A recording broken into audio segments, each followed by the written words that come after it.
I don't think I'm exaggerating when I say this might be not only the worst movie that's going to come out this year, but maybe the most important movie that's going to come out this year. Important how? Because because I think we're going to be able to pinpoint the moment that big studios gave up on superhero movies, and it was halfway through making this one. Because they just didn't finish the movie. Oh man. I don't really Oh, know where before to we start. start, should we Yeah, should we say what what we're doing. movie we you were Oh yeah, doing and we do a little intro because Alex isn't yeah. here? Maybe we can just like sound by Alex.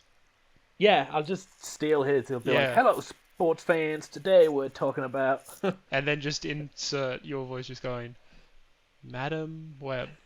Yeah, it's like today I'm joined by Adam and Peter, Yeah. and and we're talking about Madden Web. You should do get Chat GPT to do an intro as Alex. Oh yeah, I can just record it and then change my Yeah. voice to his voice. That'd be funny. It's like, Hello, everyone. I'm not here today because I live in a toilet. So we're about My to penis still hurts. yeah. My ding-a-ling is still very sore. It didn't get any bigger. That's a shame. Anyway, today Adam and Peter are talking about Madam Web. Take it away, boys. Bet. perfect. But yeah, I don't know where to start because I saw it the morning it released. So I saw Oh. this movie on Wednesday. It's now Friday, but I feel like I've had the story with me my entire life of this movie. I feel like I saw it many moons ago. As It's- in, you've prophesized this movie coming out, or No, you've it's seen just- this it's- movie I've- 150 times through other Neither. movies? I've just not stopped thinking about it since I saw it. So I feel it feels like an old friend that I've known for so long. Oh shit. It's it's something else. Like it really it's special. It now has a special place in my heart. This movie because I got home on Wednesday. So you I think took it's so cult classic level? easily. It's I saw it on Wednesday morning, release day morning, and I was like, I have to, I can't not talk about this movie, and I was like, I want to make something about it, and I sat down and I went, this is too much to sit and do like a video essay style thing for my first time doing it. There's too much wrong with this movie. I wouldn't know where to start because it's not just like the story's bad, or it's not like the acting's just bad, or the editing's just bad, or or It's the just all directing's bad. just bad. It's a collection of everything. It's all of it. It's they don't do anything right in this whole movie. It's amazing. I don't understand how anyone thought, yeah, this is a releasable film. So I went in hoping it was gonna be just a bomb, like just completely fail in every way. And I was so hoping it would that I sort of thought, no, I've hyped this up too much in my head. It's gonna be better than I think it is, and it's just gonna be boring. And then you see the opening shot of the movie, and it's the worst two actors I've ever seen in any big studio release. You have a woman who's acting like a bad actor. Like her performance, she's just like, today we are here in the jungle and we are hunting for spiders. Like that's the level of her performance. And then you have another guy with her who turns out to be the main villain of the movie, and the man just refuses to open his mouth. He's just mumbling his entire way through the movie. So anytime you get like an on-set audio performance, all you hear is him going like, I'm going to spiders. It's that's his entire performance, the entire movie. Fair enough. So you start with those two, and you just go, oh, this is what we've got. This is This is what quality. we're expecting. Yeah. So the plot goes: the woman is a pregnant lady. The guy is like her guide through the forest, and they're looking for a special spider that gives people Spider-Man powers. Right. Because apparently there's a tribe that lives in this Peruvian jungle, and all of them are just Spider-Man. Okay. So she's looking for it. No one really believes in it, but she's managed to get a small team together. She has this guy as her bodyguard. She ends up finding the spider, and then her bodyguard murders her and steals it for himself. So you get terrible performance of her being like, "I found it. I found what I was looking for. It's here now." And then she gets shot. So she's then rescued by the tribe of spider people. Wait, so she wasn't killed? No, she was just shot. He kills everyone else in the camp, and just goes, "Just give me the spider." Well, no, he doesn't actually say it like that. He says, "Just give me the spider, and no one else has to die."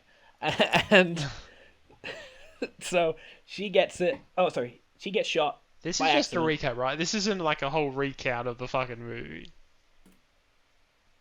Kinda. I mean, it's important. It's important. This is the first scene of the film. I'm just. I don't think I've got the time for you to go through the whole movie scene by scene. No, it's all right. We'll speed up. We'll speed up. It gets Okay. boring about halfway through. Okay. Hopefully it isn't so- like shoot. Exactly. She gets shot and she's dying while she's pregnant.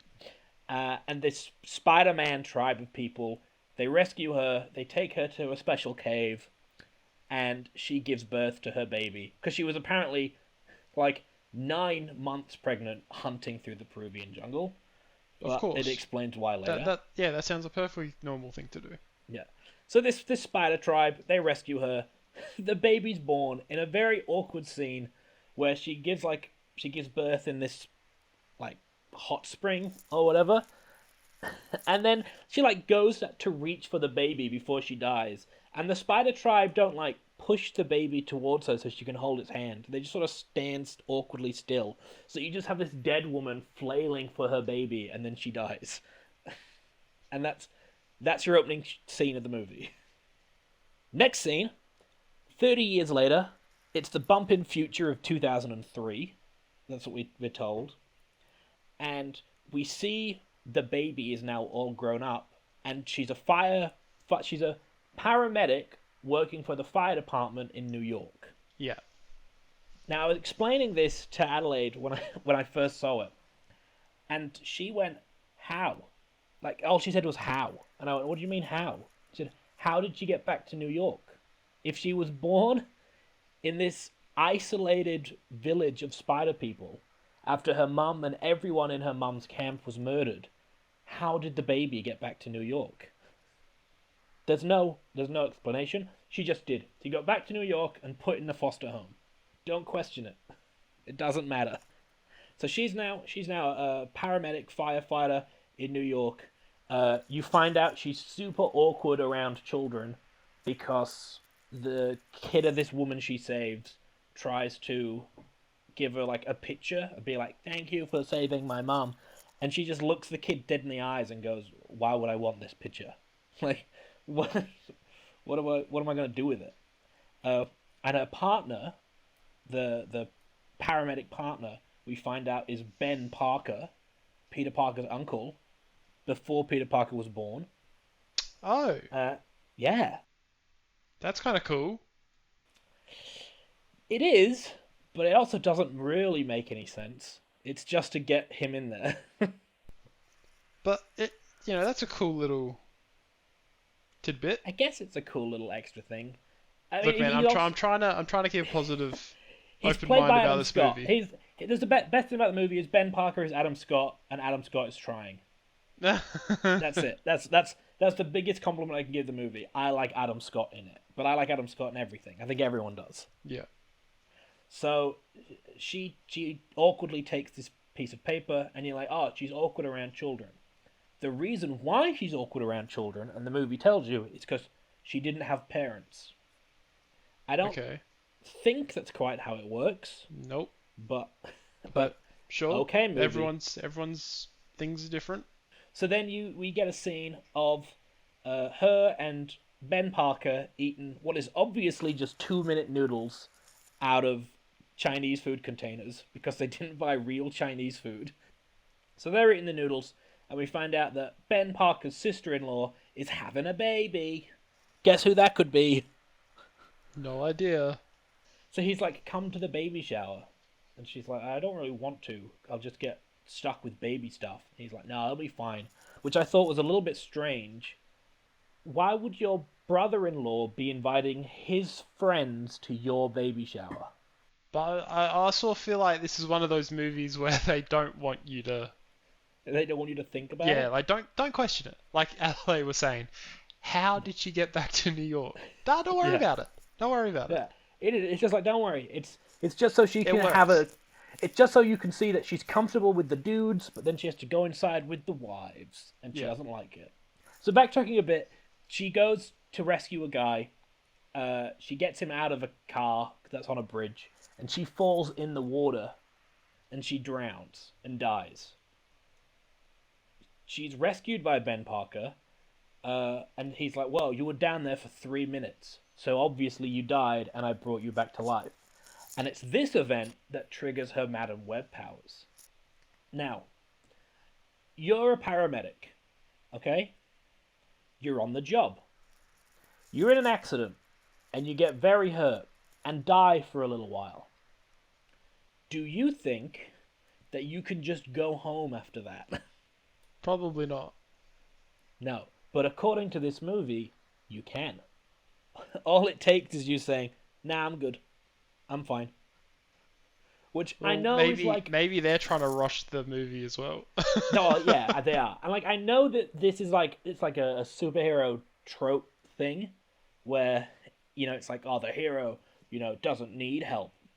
But it doesn't make any sense. There's like dozens of hospital staff around her, and she just goes, I don't need to go to the hospital. And they're all like, oh, okay, that's fine. We'll take your word for it. So that happens. Now we're at the party. Now we're at the baby shower. We get our Pepsi product placement. Ben Parker throws her a Pepsi. And she goes, why would I want this? I'd rather have a beer. How, if you were an ad executive, how are you like, yep, that's what we want. We want the first thing someone says when they get a product is, I don't want this, I want something else. Well, you remember it. I mean, I do, but it doesn't make me want Pepsi. It makes me just go, yeah, Pepsi does suck. We did that as a joke. We, like, in another lifetime on an old podcast, we had Pepsi, and our joke was, Pepsi, when you gotta drink something. And that's what this movie does. This movie is literally just like, you can't have beer, so you have to have Pepsi. Well, maybe they listened to one of our episodes and they thought it was funny. And they thought it was a good advertising campaign? Pepsi, it's better than nothing. That's the whole thing in this film. So she's given this can of Pepsi, and I've never noticed this in a movie before, but I noticed it in this one. She keeps awkwardly like fiddling with the tab, you know, the thing to open the can. Yeah. She keeps like playing with that, but not going to open the can, and then stopping, and I can just tell that the reason why is because they only have the one can of Pepsi on set, and they were like, I can just envision the director behind the camera being like, no, don't open it. Don't open it. We've only got the one can. Don't open the can. I don't want to go to the store and buy more. So she's Dakota Johnson. That's the main actress. She keeps going to open it and then being like, "Oh shit!" I'm not allowed to. I can't open it. So the whole scene, she's just fiddling with this can. Then she's like hanging out with the boys outside. But she has to go inside with the ladies now, and play baby shower games. The shittest baby shower games, by the way, you've ever seen. I think they're all bad. Yeah, but these are like extra bad. these are just like, we just gotta rush through it. Just we gotta do it, but let's just get it done quick. Because one game is, okay, everyone, write down on a piece of paper a memory you had of your mother. Dakota Johnson's character gets to her piece of paper and she opens it up and it's blank because she doesn't have a mother. Her mother died. All the women there, none of them are like, oh, that's sad, except Peter Parker's mom. They're all sitting around like, awkward. It's like, it's not awkward. She's an orphan. Like, why is that awkward? I know she's a bit weird about it, just like, oh yeah, no, I didn't write anything down because my mum died in childbirth and I didn't grow up with a mum. It is uncomfortable, but no one reacts to it like a human being would. Anyway, then we get the next game, which is Guess the Baby's Name. So there's a bunch, it's like maybe 12 ladies sat around in a circle. Now, if you were setting up another game for Guess the Baby's Name, how would you run that game? I'd do it like a Scrabble thing. Like you try and you get given a certain amount of letters and you try and make a name out of those letters. Ooh, that's fun. How about instead you just point at 3 people and they make a guess and then you just tell everyone the answer? How about that for a game? It's like pin a tail on the donkey, but there's no Yeah, donkey. because that's what she does. She's like, they're all sitting around and she's just like, Susan, what do you think the name's gonna be? Brenda, what do you think the name's gonna be? Dakota Johnson, what about you? No, you're all wrong. This is it. Like, that's not a... That's shit. That's like... This game happens, and then, all of a sudden there's an emergency. All the paramedics that are at the party, because again, for some reason, all of Uncle Ben's work friends are there. They all have to leave to go and fight this fire. And he doesn't walk in and go, hey, Dakota Johnson, I know you literally died yesterday, but this is a big emergency and we need you to come in. He's just like, hey, there's a fire, you gotta go. There's no like explanation for why she would still be working, like why she wouldn't have taken any time off. It would have taken one extra line, but no, he's just like, let's go, come on, it's time to leave. So she does, and she goes to fight the fire, and while she's there, she starts to get visions of things going horribly wrong. Wait, she's actually fighting a fire? Yeah. Well, she's like rescuing people from a burning building. Oh, okay. Kinda. You made it sound like she's a firefighter. Well, she's a paramedic for the fire department. Oh, okay. That makes a bit more sense. Yeah. Alright, that makes a bit more sense. Then we get to see Dakota Johnson's physical acting range. Because she's been told... And thoughts? What's this? And thoughts on her acting range? My thoughts? Yeah. Well, she's giving chest compressions to a guy. And do you know anything about giving chest compressions? You know, like when you're trying to pump someone's heart? Oh, yeah, like you're meant to do it pretty deep, actually. Like, if you break a couple of ribs, so be it. Yeah. Do you know the rhythm you sort of have to do? It's like the staying alive thing, isn't it? Yeah, that's common knowledge, right? Well, what about if I told you she's just like non-stop berating this guy with tiny little pumps, just like, but not actually putting any force on it, just sort of like bobbing her head. Look. I'ma just say it, alright? If I'm an extra playing dead, the last thing I would want is for someone to actually do chest compressions. I know, but you've seen movies where they're giving someone chest compressions and it doesn't look completely unrealistic, right? You've seen some that look okay. No, that's about right. Or better yet, just get a one of those dummy ones and then CG a person on it if you want. Like that, I feel like that's super easy now. But she sort of just like got her hands. She just sort of got her hands on this guy's chest. She's doing.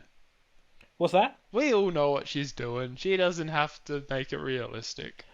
Well, I wouldn't have thought so either. But it turns out chest compressions is like a major plot point of this movie.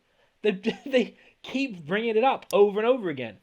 It's like the one physical acting thing that keeps getting repeated, and they just didn't bother to do it properly. It's not like a weird throwaway scene. It's used over and over again in the movie. It's used in the climax, in the end fight. And I didn't notice anything weird when Adam Scott did it, but when Dakota Johnson's doing it, she's just like, yeah. So, So she's there Maybe giving. there's different styles. I don't know. I've never done chest compressions. She went to a Well, different yeah, chest compression school.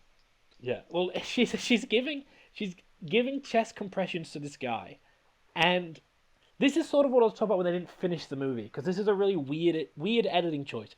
She's giving chest compressions to this guy, which to me tells me he's unconscious and basically dead, and she's trying to bring him back to life. Right? That's what that tells me.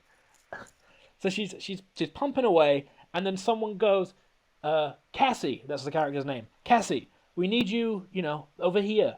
And I said out loud, I'm like, she's fucking doing something. Like, she's busy. This guy's dead. She's trying to restart his heart, and then she looks down, and she's just like, okay, no, you're good now. You can get up. And the dude was just awake. He was just sat there with his eyes open, and she's just like, you're okay now. He's like, okay, cool, thank you. And gets up and walks away. I'm like, what were you doing? Were you just pretending to be helping? Like, this dude was fine. Why are you pumping his chest? So, Getting all the smoke out. Maybe that last chest compression, all the smoke and swarf and stuff coughed yeah, up. he's just like, I'm okay. She's like, no, we have to get every last bit out. It was ridiculous. And I'm sitting with Lockie, who is like a non-emergency paramedic, and he's like, what? Why is she giving chest compressions to a dude who's okay? That's literally for when your heart isn't beating and you are dead. This dude was just chilling on the ground, and she walked over, was like, can I just pump your chest and pretend to be busy? And he's like, I guess. So maybe he was chilling a bit too hard. yeah, so she gets called over to help, and then gets a vision of one of the dudes who was at the baby shower getting in a ambulance, driving away and being hit by a truck. She imagines this happening. So she tries to warn him, like, don't get in the truck. Something bad's gonna happen. And he's like, shut up. I don't even know why you're here. You can't even give real chest compressions. So he gets in the ambulance, starts to drive away, and is hit by a very slow-moving truck in maybe one of the least climactic car crashes scenes you've ever seen in a film. Like, both of them are going maybe 10 miles an hour, and they just like kind of boop. But this kills the guy instantly. Now I'll ask you another medical question. Someone has a wound that's pumping blood everywhere, right? It's a big wound. Blood's just spraying out. When you run over to the guy and you drag him out of the car, you're covered in his blood. All right?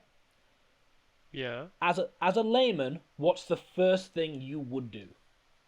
I don't know. Try and find a rag or something to cover to stop the bleeding, or attempt to stop the bleeding. But by the time you do that, he's probably dead already, though, if he's lost that much blood. You're right, but that is, I think you're on point there. That is exactly what you would do. Would you instead want to drag him out and immediately start chest compressions on him? This guy who's just spraying blood everywhere. Do you want to be pumping more? You'd probably have to like combo that. Yeah, but she doesn't. She just straight up drags the guy out. Chest compressions. So that's not how this works. If your main character is a paramedic, do you want to spend like 20 minutes doing research about how their job actually works? I just want to do anything. Yeah. Anything. Do you just go, oh, you know what I've seen before when they like pump chests? Yeah, well, we'll just get her to do that, and then everyone will know that she's a doctor type. I think that's the pivot point of when they gave up. I mean, yeah, that's what I mean. They sort of gave up halfway through making the movie, but it's sprinkled through the whole thing that that they just didn't care, and that is like a prime example. It's like they just start pumping chests. And they don't care. That doesn't make any sense. They're just like, whatever. Just do that. That's what people do in ambulances. They pump chests. All right. So you go to this fire and you pump everyone's chest. So she pumps his chest. Surprise, surprise, he dies. And she now goes to get a medical evaluation because she's traumatized from seeing this. And the doctor goes, "We've done scans of your brain, and everything's fine. She's like, but I saw him die before he died. She's like, you're fine. Everything's okay. You've just got a little bit of PTSD from seeing a friend die. I guess fair from a doctor who doesn't believe that you can see the future. So the doctor suggests, well, doesn't suggest, she says, take a week off, go home, watch some old movies or something. Now that line's very important because she does go home and watch old movies so that she can watch A Christmas Carol, and when Scrooge is trying to change his future, she can go, "Ah, Scrooge, no one can change the future." It's spelling out the movie for you. I know, symbolism, right? It all blends together. It all blends together. So she's watching this movie, and then a bird flies into her window and dies. Like, just straight up breaks its neck, dies. Classic. So she goes, wow, and then all of a sudden, whoosh, she's whooshed back in time, and she can, before the bird dies. And she goes, if only I could do something to save the bird. So she opens the window, and the bird just flies in her apartment and then flies out, and it's fine.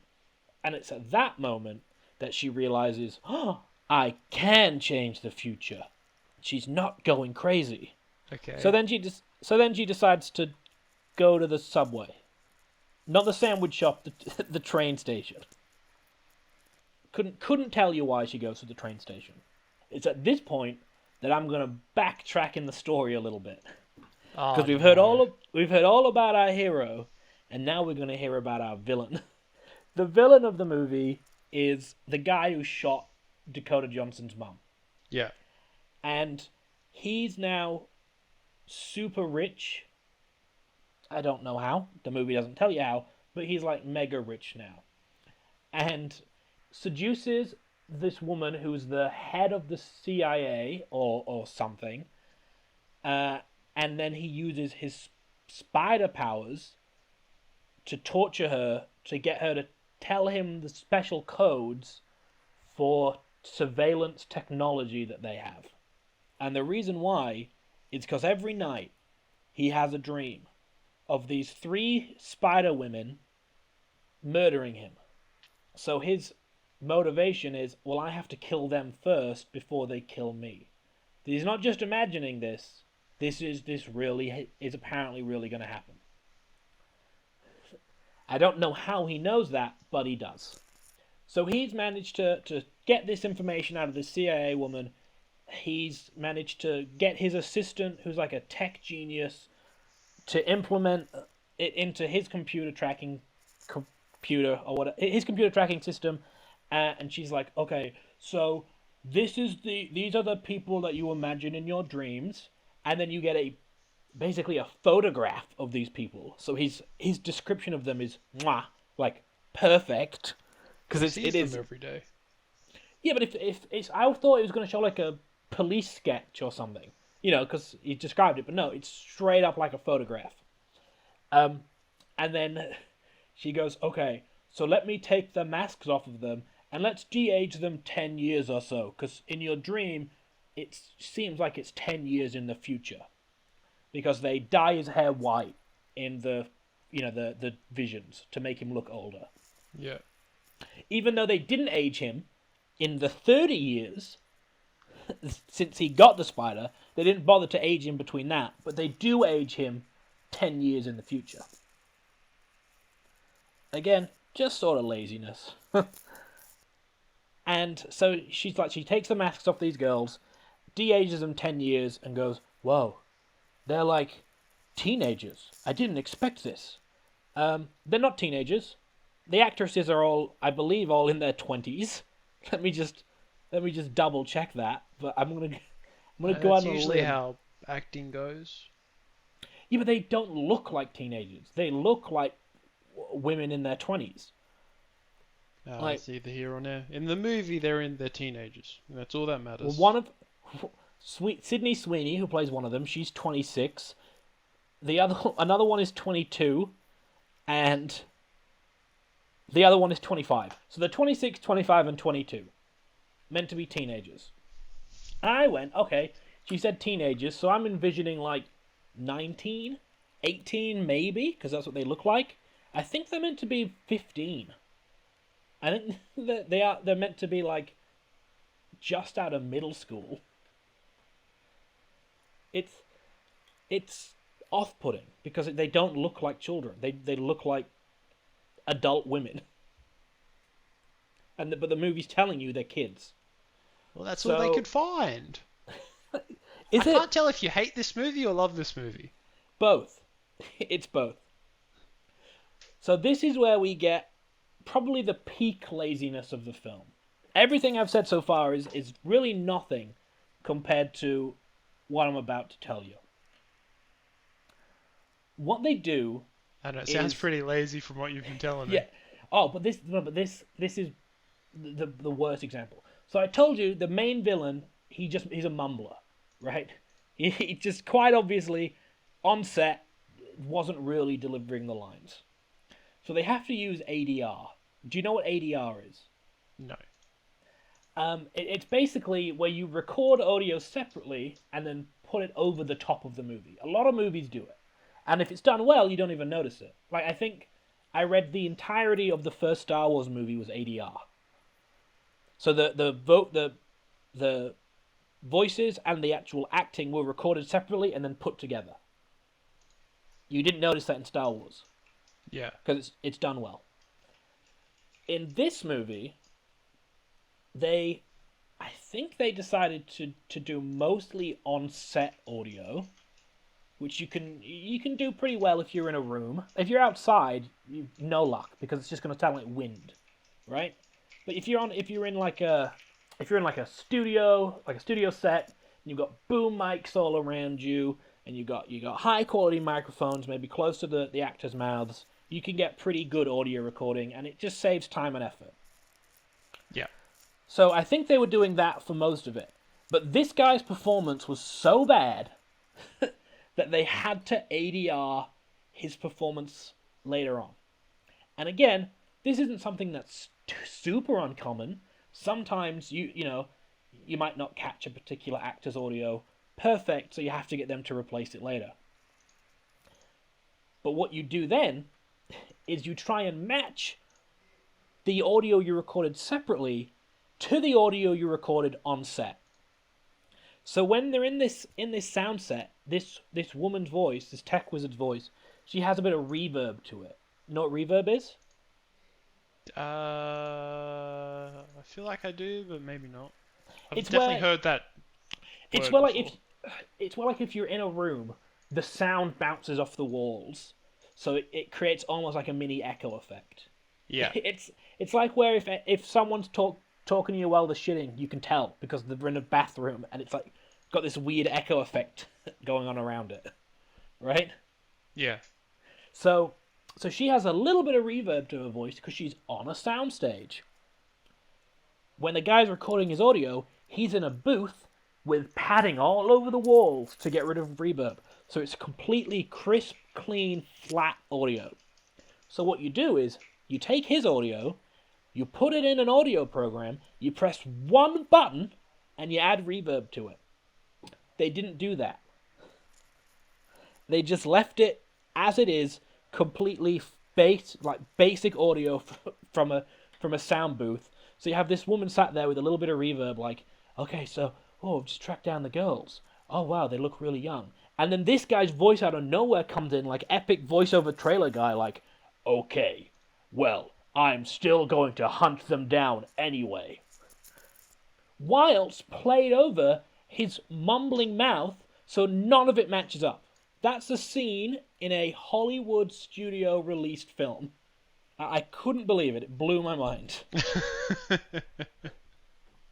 I was like, wait, did they really just stick his raw audio over him talking? They didn't try and match it with his mouth movements. They didn't add any effects on it at all. Just flat audio. And they do that the entire film. Every time he's ADR'd, they just leave it. And he's ADR'd a lot because his performance must have been really shitty. Yeah, so we've met Bad Guy now. And he's tracking down these girls. And what do you know? all three girls are in the same place at the same time the day after he's looking for them. Is that the diner in the trailer? No, that's in the subway, where our hero also is. How far are we into the movie now? Maybe a third. Motherfucker, you're actually recounting scene by scene.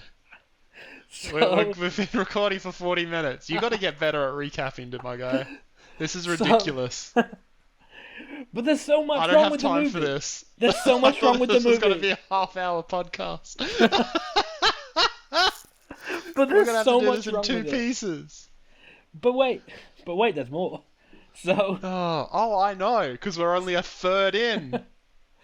it starts to speed up toward the end. I've sort of explained the major things. Like I said, the ADR is just throughout the entire film. I don't have to tell you that again. So they're all four of them are in the subway, and he's like, all right, I'm gonna go down there and I'm gonna kill them. So he turns up. He's wearing a suit and tie, no shoes, because I guess he can stick to walls with his bare feet. And he walks in the subway cart where they are, and in one of Madame Web's visions, he just murders everyone, kills the girls. Done. He wins. Then she flashes back in time, and she manages to save the girls and tell them to quickly leave this subway cart. This guy in a business suit's about to murder you. And this guy, he walks through. He just starts killing random passengers. I don't know why. So Why not? while she's like shuffling the girls out, one of them goes, "Whoa, what are you trying to do? Kidnap us?" Then all the murder happens, and they're like, "Uh-oh, never mind.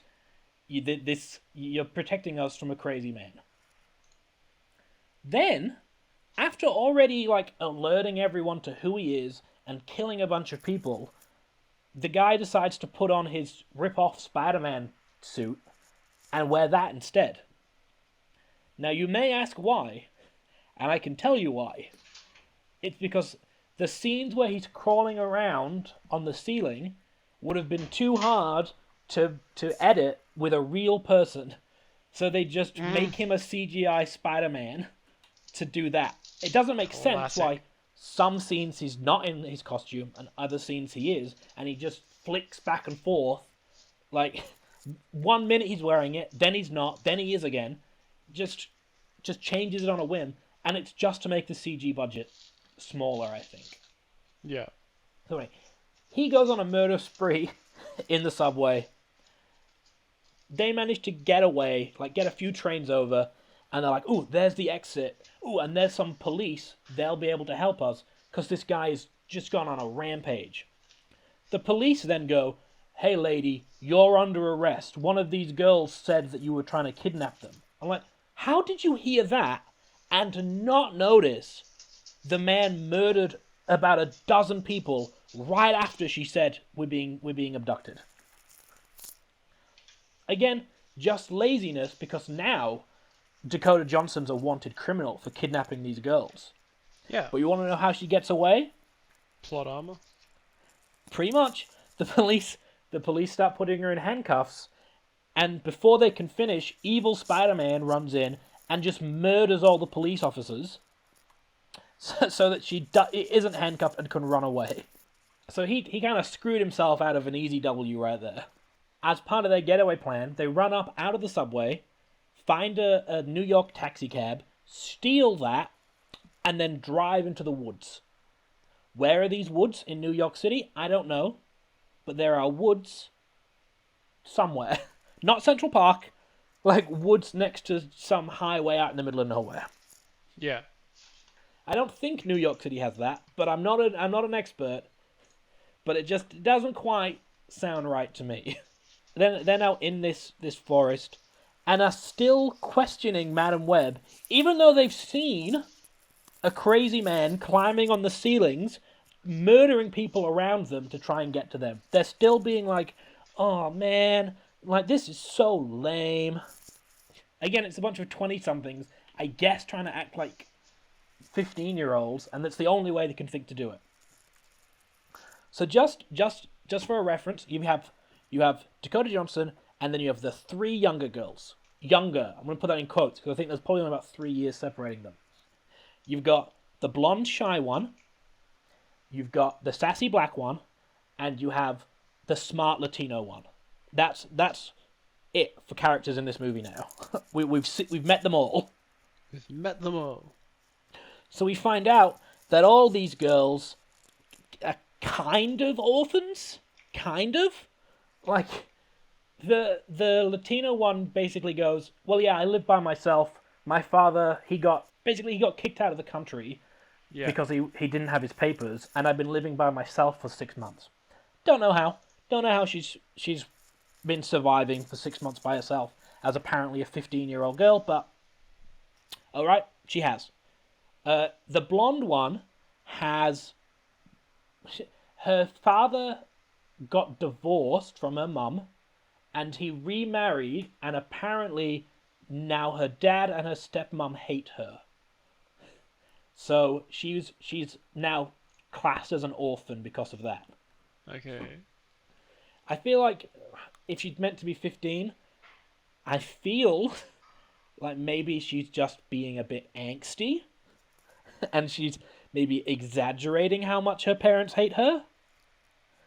But we did find out... So, like I said, Dakota Johnson got given a card from a little kid because she saved his mum. Well, that woman was blonde girl's stepmom. And so the dad, the blonde girl, and the little kid are there. And they're like, oh, shall we go see mum? She's in the hospital. And the dad goes, she probably wants to see her real child, not you. So, I get it. He's a bit of a dick. But I don't think that quite makes you an orphan. And then Sassy Girl, we find out she has super rich parents who like travel all over the world doing business trips, and she barely sees them. Okay. So again, not really an orphan, but the movie plays it up like they're all the same. the girl who has had no parents in America for 6 months, and the girl whose parents kind of fly over the world and are rich and don't see her very much, they're the same. It's probably the scenes you've seen in the trailer where they're in the forest and they're talking, and she's just like, they're all like, whoa, that was crazy. Whoa, who was that guy? And they're like, oh, one goes like, he's running on the ceiling. And then the smart one goes, he wasn't actually running on the ceiling, he was crawling on the ceiling. Crawling like a spider. Bum, to bum, which bum. But to which I said, no, he wasn't. Like, we know as an audience know that he looks like Spider-Man because we know who Spider-Man is, right? Like he's in a rip-off Spider-Man costume, but only we know that. They don't know that. They don't know who Spider-Man is. Well, yeah? Technically, Spider-Man doesn't exist yet. That's what I mean. They don't know. They have no reference for Spider-Man. Now, if you saw someone crawling around on their hands and feet, do you think they look like a spider? Probably not. No. Even if they're crawling on walls, I would say maybe like a lizard or like an ant. I don't think like lizards can climb walls, can they? Sorry? I don't think lizards can climb walls, can they? Well, geckos can. Geckos are lizards. Oh, okay. Yeah. But I'm just going to put it out there. When someone's crawling around on their hands and feet, even on a wall, to me that doesn't look like a spider. But the movie has to say he does. 1, because of Spider-Man. And 2, so Dakota Johnson can go, oh, my mum was in the Amazon researching spiders. I might know something about this. So she leaves to go home and look through her mum's old journals. Leaves the girls in the forest because it's the safest place you can think of. And she fucks off. I was then questioning, how is she not being pulled over? Like, did the cab guy not report his cab was missing? And the movie thinks it solves this answer because when she gets home, she takes the number plate off. But to me, that doesn't make it any less suspicious. Like, I imagine if cops saw any car with no number plate, whoop, sirens go, you're getting pulled over. But again, the movie's like, don't worry about it. Don't think about it. It doesn't matter. This is literally just to get her from point A to point B. That's the entire point of the cab. Don't think about it. So she goes home, goes, whoa, the guy in the picture with my mum, that's the evil guy, because he came at us without his costume on first for some reason, so now I know who he is. That scene goes on for like 20 more minutes, and I'm not going to go into it. I appreciate that. Yeah. So then we have our focus back on the girls. I don't know what time of day they were supposed to have gotten to the forest, but I know it was probably like that afternoon. And at this point, we're not at sundown just yet. And they're like, oh man, I'm so hungry. Like, oh, if I don't eat, I'm gonna die. Then we get to the diner bit. Yeah. So they decide, well, we are being hunted by a superpowered serial killer, but we're hungry. So let's leave the safety. Let's leave the safety of our little hidden campsite in the forest, and let's go to a civilized part and find somewhere to eat. So that's when they walk to the diner and act like they haven't eaten in days, because they order like 8 plates of food. Which I was like, wait, you probably ate like 4 hours ago. They order food. You don't need to say. But it was they weird. Eat 8 plates of food and get into it of what they actually order. Odd. It was a weird choice. Because I know it might be odd, but I'm just saying, as someone who hasn't watched the movie and someone who doesn't want to watch the movie, I don't need a recap of the whole movie of something I don't want to watch. I have to tell you all the stupid stuff. Oh, no, you don't. I don't want to know about this movie. What we're essentially doing is you're taking me to the theatre. I'm going, no, and I'm closing my eyes, and you're going, yeah, but Moody, this is what happening. This is what happened.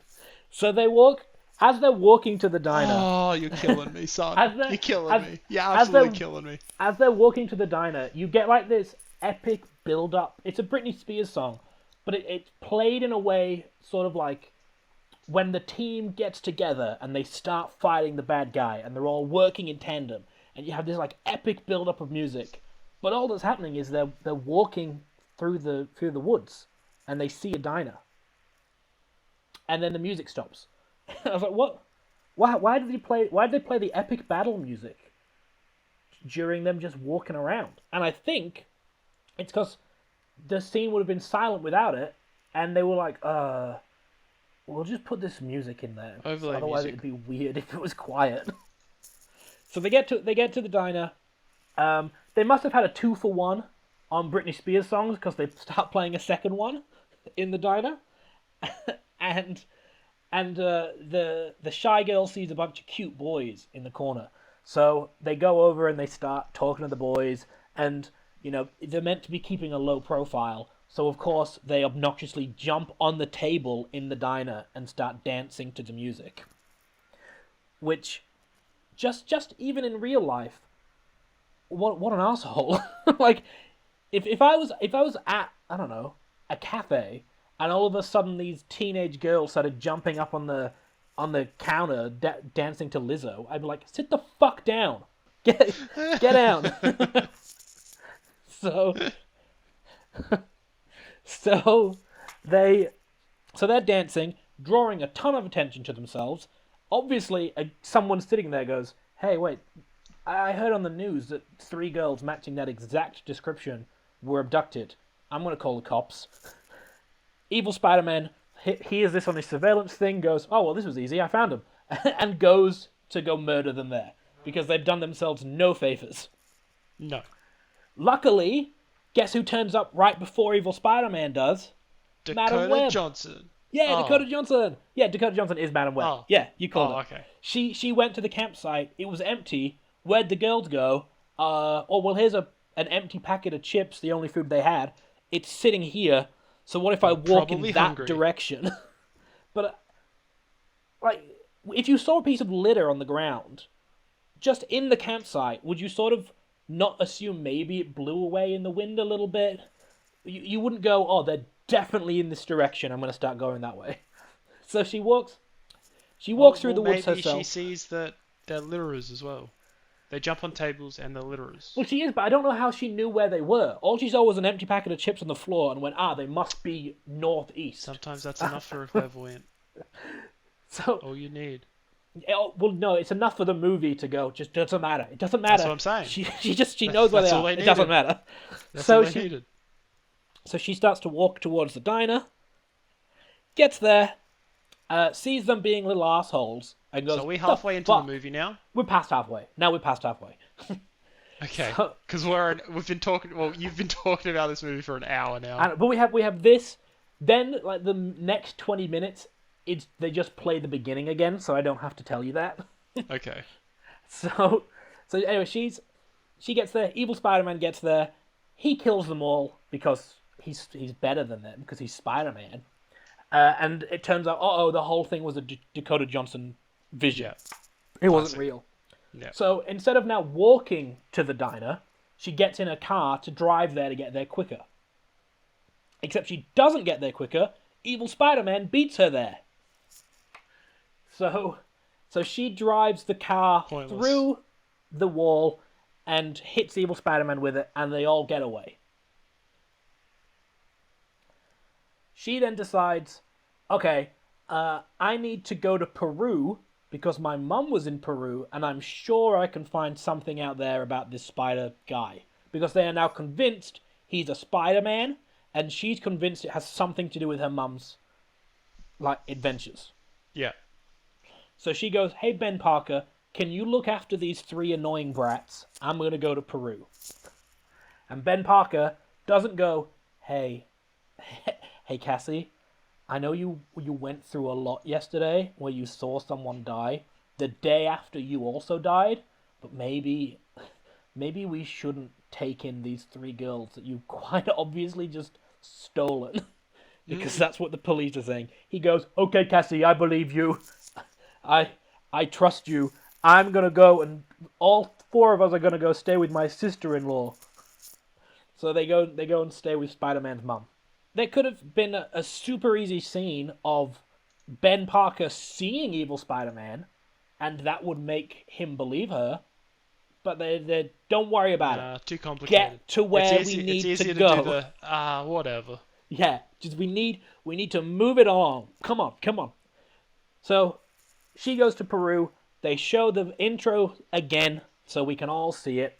Except this time Dakota Johnson also sees it. And she sees her mum, and she screams at her mum, "Why do you hate me?"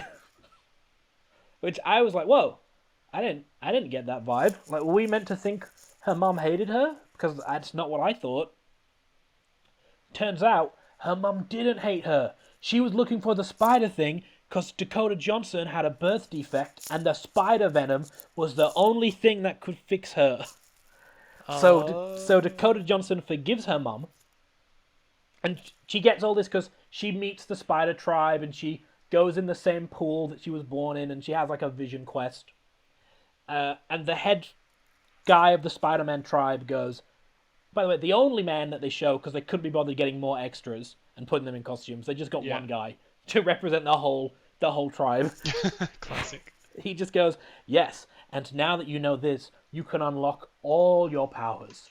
You may not have the strength or the speed, or the wall climbing, or any of the cool powers, but you have a special one. You can be in more than one place at one time. That's her special power. He then goes, and it will be important, because you're the only one who can stop evil Spider-Man. To which I went, well, she's not. You can stop him. You have the spider powers too. You have a whole town of people with spider powers. Why can't you take 4 of them and then it's 4 and 1 and you'll win? Why is she the only one that can do it? Doesn't matter. Let's move along. No. Move along. Peru. He can't. Move along. Now, how do these people get to New York? They can't do that. Yeah. Well, I want to been know on a plane before. Because then it's the evening in New York, and Mary Parker, I think it's Mary Parker, her waters break and she's giving birth to Peter Parker. So and now it starts to get good. Yeah, now we're in the last 15 minutes of the movie. So Fantastic. So her waters break whilst these girls are being just the worst. They're throwing food around, having a mini food fight in this woman's kitchen. I'm like, you are a guest in someone's home that you don't know because you're being hunted, and this guy's doing you a massive favor sticking his neck out. Why are you being assholes? Be nice. What? Don't make us hate you because I hate you so much. So they're being little assholes. He calls an ambulance and then decides, it should be quicker to drive her there. So they all cram in Ben Parker's car and start driving to the hospital. Right as Dakota Johnson gets back from Peru. That was a quick turnaround. Apparently, in 8 hours, she flew to Peru, or drove, I don't know, went to the Amazon, managed to find a tribe that no one has ever managed to find before. And get back. Have a vision quest, and get back. Yeah. Or she can be two places in once. Not yet, because she says, I don't know what that means. And he's like, you will. Well, you will soon understand what this means. Soon, meaning the next 3 seconds. Yeah. So Ben Parker's driving these girls through New York City. They've got their hoods up because, they know that the police are looking for them. And this lady, opens her blinds like a nosy bitch and starts looking out the window and then calls the police. And then we see that evil Spider-Man somehow has her point of view of the girls. His surveillance system is so good, he is looking through the eyes of a nosy neighbor. So he knows exactly where these 3 girls are. That's awesome. Yeah. So he decides to chase down the car. He manages to stop the car and cause a car accident. And now he's stood on the bonnet of the car, and he's gonna get him. How are they gonna get out? Well, you ask. I hear the curiosity in your voice, Peter. That you have to know the answer to this question. It's booming. The hospital, the ambulance that they called that they then decided to ignore. Well, Dakota Johnson, she steals that because she got to Mary Parker's house and was like, they're not here. Looked through the window, saw a puddle of water on the floor, and was like, that's her waters. Her waters broke. Yeah. They must be going to the hospital. So she steals an ambulance and starts having visions while she's driving of evil Spider-Man stopping their car.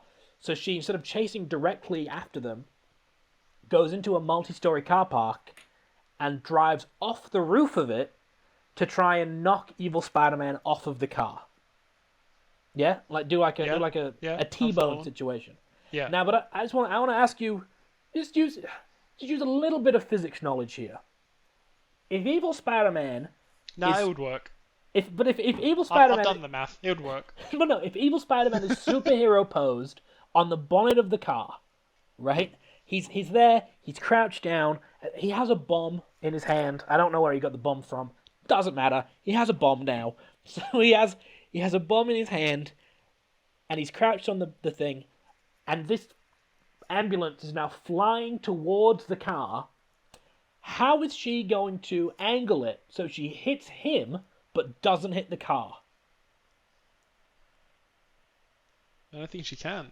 You're right, she can't. So what does evil Spider-Man do? Well, he jumps 20 feet into the air after seeing the ambulance, decides to go, and jumps directly into its path so it can hit him. Oh.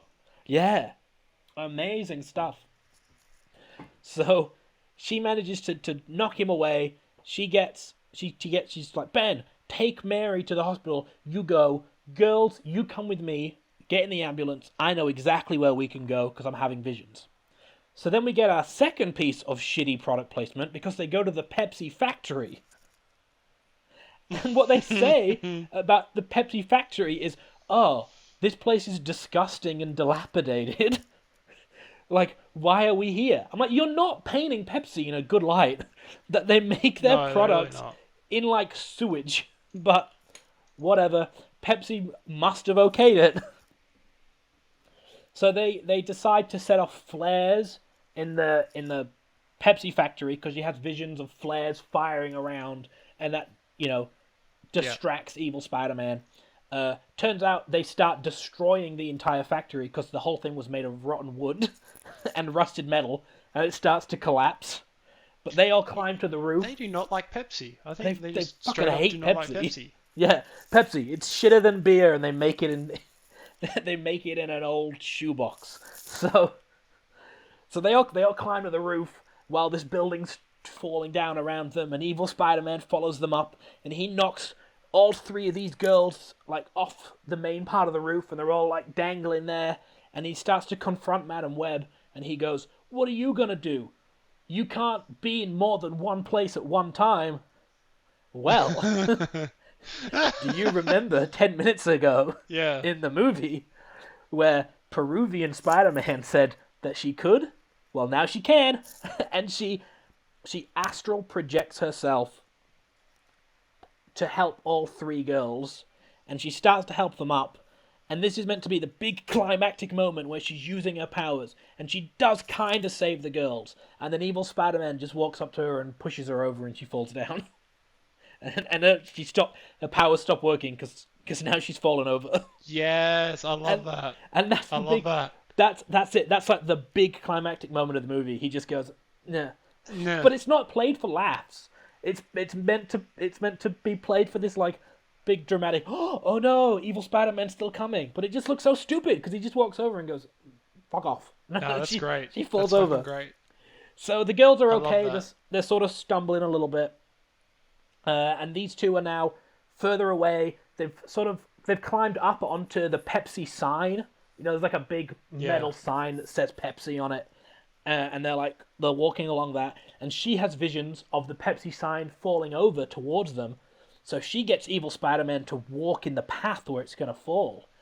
And even though we've seen this man throw people across the room with like a slap of his hand, and he's jumped off of buildings, like 20-story buildings, he's jumped off of them and landed and been completely fine. Well, now 2 like meter-long iron bars fall on him, and he's pinned down. He can't get up. He's like, he's done. He's stuck, and he screams, "No! I don't die like this. I've had visions of these girls killing me." And then she says, "Those girls aren't your future. I am." And then the sign collapses more, and he falls down to the ground. And then the pee from Pepsi falls on him, and he dies. And that's the end of Evil Spider-Man. So I don't know what that means. What do you mean you're his end, or you're his destiny, or whatever? Like, how? Why? What does that mean? Like, why do you get to decide that? And how do you know this? What makes your visions more important than his visions? He's had them longer than you. They had a vision off. Yeah, and her vision's won. It's like rock, paper, scissors. It's literally a "who do you think you are? I am" moment in the movie. So he falls down. He gets crushed by a pea. I made the joke, he's got a pea. And that was the funniest moment of the movie. That was better than any joke the movie tried to tell. He got a pea. But Madam Web's not safe yet. She falls in the water again. And, flares start flying around. And one of them flies into the water and hits her square in the face. And she's dying again. It's unlocking extra vision powers, I guess, because the only way she can get her powers is to die. Which sounds like a really shit way to get your powers, but whatever. Yeah. So, she's dying. Well... Oh, it's not a vision the entire time, is it? No. The 3 girls dive in the water. And they drag her out. Now, remember how I said chest compressions were actually a plot point in the movie? Well, while Dakota Johnson and these 3 girls were bonding, waiting for Uncle Ben to come pick them up, she'd earlier in the movie taught them how to do chest compressions wrong. So, guess what they do after she's drowned? They just slap her. They start to give her chest compressions. Not CPR. They don't make sure the waterways are clear or breathe into her mouth or anything. Yeah. Just chest compressions. That'll Just do. chest compression. That's Not what done you need. well. Done about as well as actual Dakota Johnson would teach you how to do them. Yeah. So just sort of like shrugging your shoulders a little bit and bobbing your head a lot. And the first girl starts to do it. And she gets she gets like swapping in six. and out. She gets 6 compressions in and goes, "I'm tired," and then they tag in, yeah, and whoa, Dakota Johnson is saved by these girls not doing CPR correctly. It's a miracle. So now Dakota Johnson goes to hospital. We find out she's blind because she has they wrap a bandage around her eyes like Daredevil. Yeah. So she's sat in bed, and the 3 girls are around her. The police aren't hunting her anymore, I guess. Okay. I don't know why. Like, no one knew Evil Spider-Man was Evil Spider-Man. They're the only ones who knew, and now he's dead. As far as the police should be concerned, Everything's okay. as far as the police is concerned, this woman had a near-death experience. Then the very next day, while she was on the job that she shouldn't have been on for psychological reasons, saw a friend of hers actually die. Then she had a mental breakdown thinking she could see the future. Then the next day went, kidnapped 3 girls, kept them overnight, took them to a factory that was falling apart and murdered an innocent man. That's this movie from the police's point of view. Why didn't you say that from the... Why didn't you explain that movie like that? That would have been so much quicker. Because that's only the police's point of view. That would have been magic. great. That would have been great. I would have known everything that I wanted to know, and this would have been over in 3 seconds. So they're Instead, this is an hour and 20 minutes in. Yeah. I feel like you've taken half of the movie. They're sitting in the room. All the girls are sitting on the bed, and they're just like, the baby has been born, because apparently that's one room over. I guess emergency surgery and the maternity ward are on the same floor, I suppose. So small hospital. So she's in there. This nurse walks in and goes, "Is everyone here immediate family?" And then Madam Web goes, "Yes, these are my girls." So it turns out she wasn't bad with kids because, she doesn't want children. She was bad with kids because she never had a mum. It's meaning. It's deep. It's stupid. So the nurse goes, "Okay," and then leaves. So I don't know what she was doing in the first place. Why was she going in there? She's just going in there to tell them off and go, "Hey, get out of here!" Like, get out of here. You're not immediate family. Yeah, just being a bitch. It's just like, okay, Sandra, you're on bedpan duty. Beverly, you're on IV duty. Susan, you're on bitch duty, I suppose. So there, she's like, "Oh, these are my girls now." Then we get to go maybe like 6 months in the future. Cassie is now blind and crippled. She's in a wheelchair.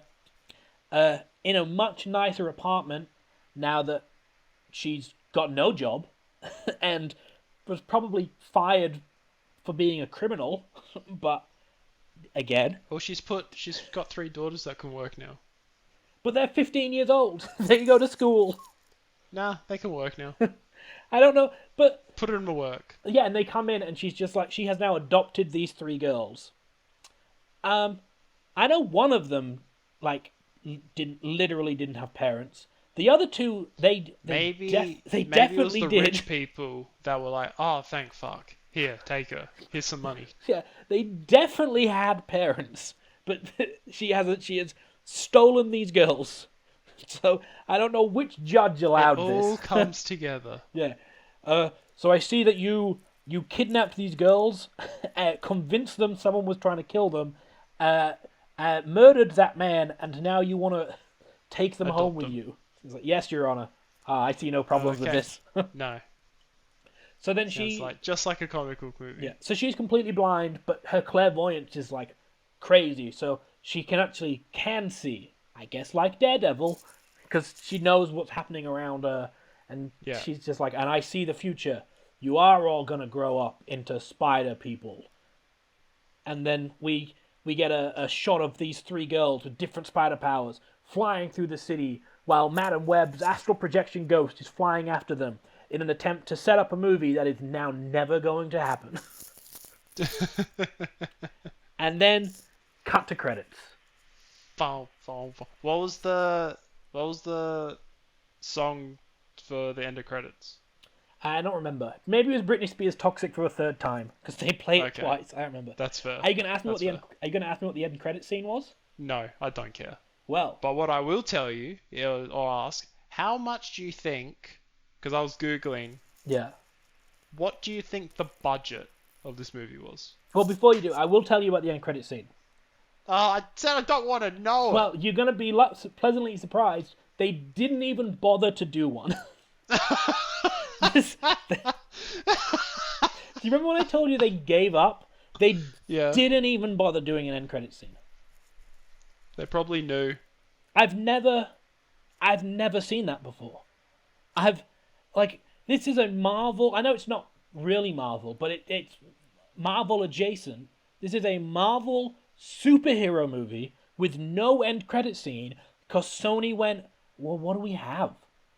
Nothing. We have Venom 3 coming out, but is this in the Venom 3 universe? Because I don't think we want to acknowledge this movie Venom ever 3 again. Was cancelled. Apparently not. Maybe it is, but yeah, they Maybe don't. I just misread something. They were just like, we don't want to associate this movie with anything. No. So there's no end credit scene. We've got Pepsi in the product page for next episode. We don't. Yeah, we can't have that. Just cut to a can of Pepsi. It's just like, yeah. Dear viewers, we would just like to make a deep apology to Pepsi. It isn't worse than beer. Sometimes you do want a nice cold Pepsi. And that's Madame Web. That's the whole Madame Web. It's the whole Madame Web. All right, now, how much do you reckon that movie cost? Give or take. $200 million. What if I told you that on Google, whether this is right or not, it's 80 million? Probably. You know what? No, I can see it because it looks like they went to make a $200 million movie and then went, wait a sec, this sucks. No, you're getting no more money. No more money.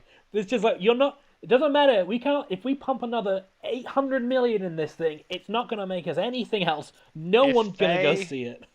If they put $10 million more into it, they made a $90 million movie, they could have made a Bullet Train. Because Bullet Train was a good movie, and they spent 85 to 90 million on that one. And that movie was so much better. Oh yeah, and it looked so much better. This movie it looked so much better as well. This movie is just plagued with problems. I don't even think I did all of them. I'm sure I missed some. Like, not just telling you, I'm sure I missed some in my viewing. I believe you. Because I was watching... as I was watching it, I was talking during it. Because what you need to do is... This is what you need to do. You need to do... You know how directors will every now and then do a director's cut or director's commentary of a movie? Put this over that. You just probably need to up. You just need to do a commentary of this movie. I couldn't... It can be Madame Web with Adam. Oh, I could. So, I saw this opening day, 1 p.m. Alright? Big cinema. There were 8 people in there. 5 of them left halfway through the film. Yeah. I wanted to leave halfway through this conversation. This movie is gonna I can only imagine about the movie. And I'm kind of sad about it because I think it's very special. I think I really do think it is gonna be the movie we look back on and go, that's when they realized superhero movies just don't make money anymore. No. We can't salvage crap. Definitely not. So yeah, well, I hope you feel a little bit better about yourself. I do. I've got it off my chest. It all out. Yeah. I'm gonna take this, I'll trim it down to maybe a neat 50 minutes. You won't be able to. You physically will not be able to. I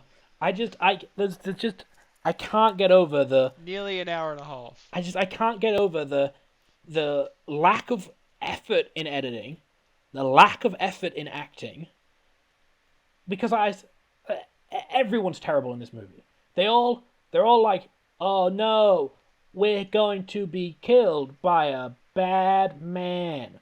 There's no one's trying except Adam Scott and the actress who plays Mary Parker, and they're maybe in the movie for like 10 minutes collectively. The people who you see a majority on screen are either so bad that their trying is like they're not trying, or they just literally aren't trying. I don't know. I can't tell you. I haven't seen it.